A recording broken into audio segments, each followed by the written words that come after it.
CDR's Craig Dack. Now, Dack, you're used to winning championships in the motocross paddock. You've something like 36 of them in 20 years, mate. Nothing to sneeze at. But you've come into the off-road scene this year. I don't think there's been a week that's gone by that hasn't where you haven't told me how much you're enjoying it.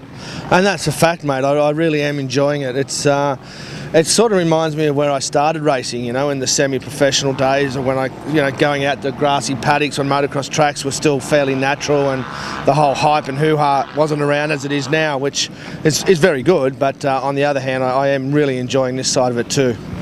And I guess winning helps that out as well, mate. There's not many guys who come into the paddock, and with Dan Milner, he's won the 4-day outright on the 250F. He just set history today here at Dungog by being the first rider on the 250F to win the AORC outright, and then Stephen Merriman going 4th outright in second class. So, all things considered, mate, not a bad result. It is a great result, and I mean, Daniel has been sort of took dominance of the championship, I think, after about 2 or 3 or 4 rounds, and I guess Price getting injured let us get a good sniff of the championship once that happened, to be honest.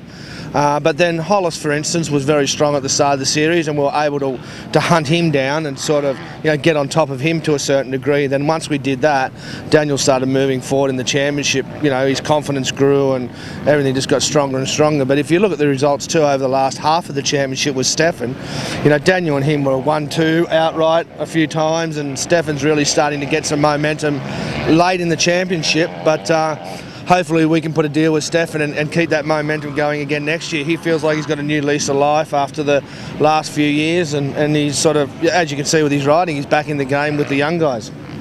At the beginning of the season you said it's going to be a steep learning curve for you. What have you learnt? Well, I learned probably the most important thing I learnt reading the final instructions for this weekend was that as much as it's really, really fun and it's got a great atmosphere, the final instructions do come with some teeth. Because I read in the final instructions that if anybody takes any yabbies out of the local river here, they'll be evicted straight away, because it's mating season for the yabbies. So although the championship has been fun, it still has some teeth. Right, well, there's the off-road scene for you. Well, Dack, congratulations, mate. Great to see you enjoying yourself. I think you said to me a little earlier today, last weekend, the last round of the motocross up at Coolum. This weekend, last round of the off-roads. Next weekend, first weekend of the supercross up in Darwin. So not too much time off these days, mate. No, it's been pretty hectic, I must say that. I think this is my 9th weekend in a row, so I haven't had much time at home, and I do like being at home. I love racing motorcycles, I love being around the whole atmosphere of it, but I do like being at home as well. But I have really enjoyed this year, and it's actually given me a new lease of life. So I'm thankful for Yamaha to give us that opportunity, and I'm thankful for the whole fraternity in the off-road, because they have made me feel really welcome. I thank them a lot. Well, mate, great to see you here, part of the paddock, and back next year with the same 2 riders, let's hope, eh? Let's hope, yeah, I'm looking forward to it already.